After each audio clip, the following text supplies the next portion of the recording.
Nelson Peltz has sold all his shares in Disney, and for the remaining Disney shareholders, that's the worst news possible. Let's find out what this means for Nelson Peltz, for Bob Iger, for the Disney shareholders, and for you, the fans.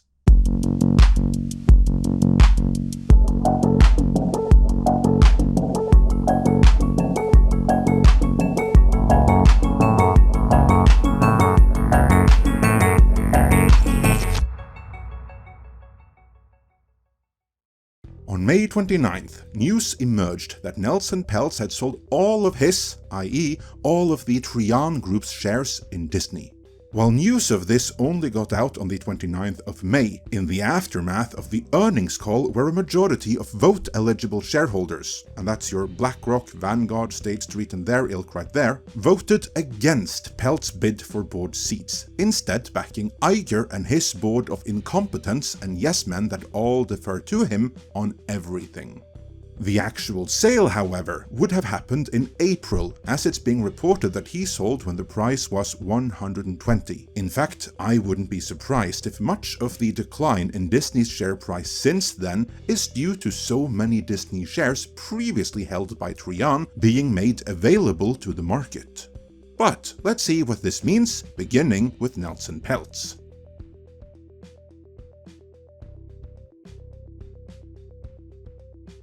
I'm sure many will run with the story that this is a humiliating defeat for Peltz, and from one point of view, it is.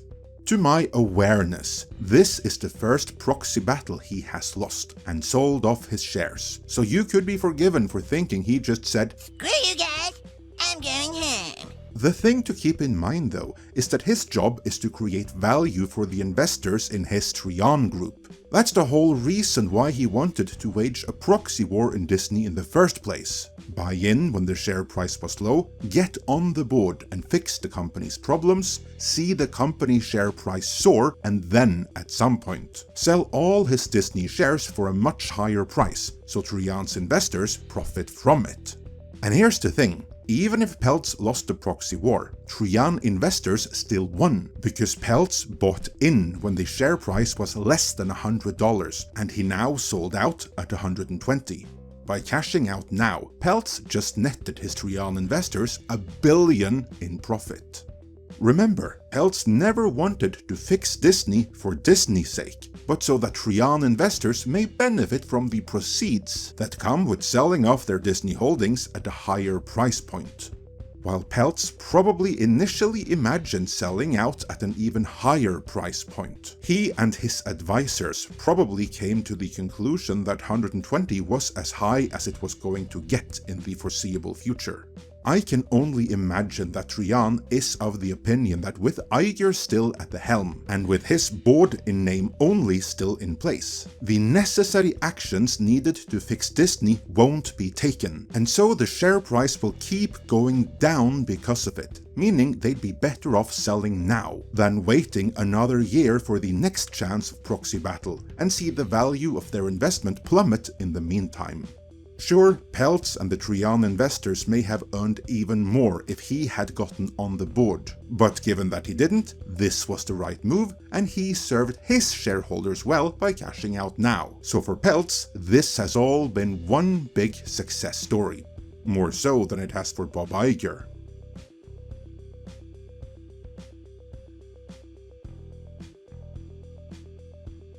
Bob Iger will no doubt be of two minds when it comes to Nelson Peltz selling all his Disney shares. On one hand, no more worrying about any more proxy fights. No more worrying about Nelson Peltz coming on the board, and no more worrying that he'd expose to the world what we've been saying all along, namely that Disney functionally doesn't have a board, only Iger stooges, which is frankly a violation of fiduciary duty. So, without Nelson Peltz there looking over his shoulder, Iger can go back to running Disney right into the ground uninterrupted. So for Iger, of course, that is a plus.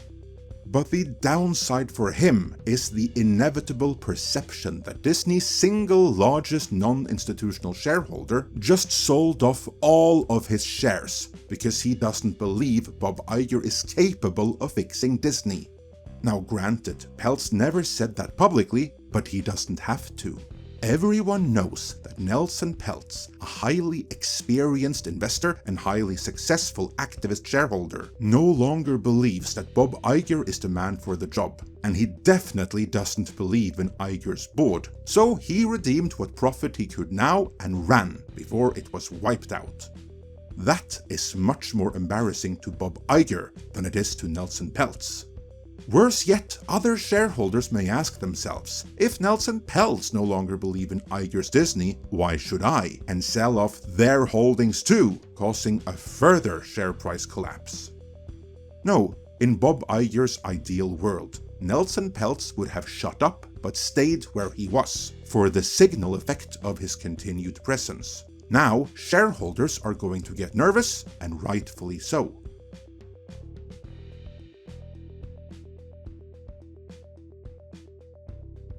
First, not all Disney shareholders were created equal. There are two main groups. The first are the major institutional shareholders like BlackRock, Vanguard, State Street, and others like them. Stakeholder capitalists were all about what Bob Iger is doing because Disney is but one minor drop in their overall portfolio.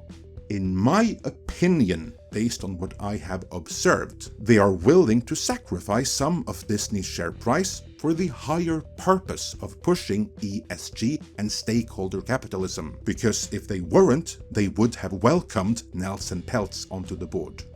Then you have all the other investors, some institutional and some retail, but all of them want to actually make money on their Disney shares directly. They're not interested in seeing the value of their investment lowered for the sake of ESG and activism. They just want to profit on Disney directly, and this is the crowd Nelson Peltz was trying to reach, but alas, not many enough of them supported him. The ones that did, though, will be sure to notice that Peltz got out, and could very well ask themselves, if Peltz no longer believes in Disney, why should we? And then act accordingly. And as I touched on already, more and more shareholders selling out is not going to do any wonders for the Disney share price, to put it that way. But let's say you have no direct financial stake in Disney. Let's say you're just a fan of the properties under Disney's control. What does this mean to you?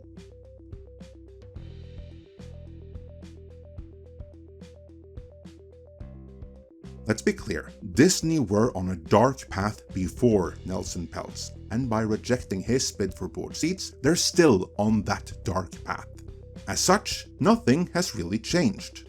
Bob Iger is trying to fix Disney, but as I've gone through before, if he and his team truly believes that their only problem was that they were putting out too much Marvel and Star Wars content, and that the problems are going to get resolved by them putting out less, nothing is going to get any better. Sure, less crap will be made, but Deadpool and Wolverine aside, what will be made is still gonna be crap.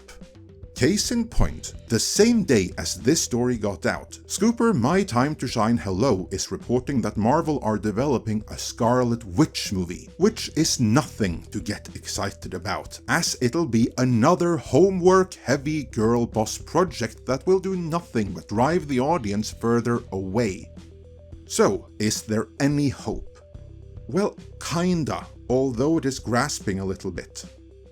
In the intermediate future, when Bob Iger has ran Disney even further into the ground and caused their share price to sink to ever new lows, nothing prevents Nelson Peltz from buying up billions worth of Disney shares again and resume his proxy battle when more shareholders realize just how inept Bob Iger really is.